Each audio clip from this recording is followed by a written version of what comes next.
Sunday ride po tayo mga idol. Time check is 7 AM po. Yan, dito po tayo ngayon sa Timberlands. Sa recovery land po. Katatapos ko lang niyang mag-ahon. Grabe. Sakit sa hita. Sakit sa hita.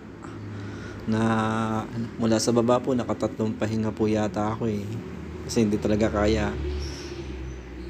Ayan guys, ang dami pong siklista rito sa sa Timberland Sunday ride. Ayan. Dito po tayo sa recovery land sa taas po. Wala pa po tayo sa pinakatuktok ng Timberland. Yan po, pangiti-ngiti lang po tayo dyan mga idol. Ayan, peace out. Thank you for watching mga idol. Yan, 8 speed lang po pala yung aking bike.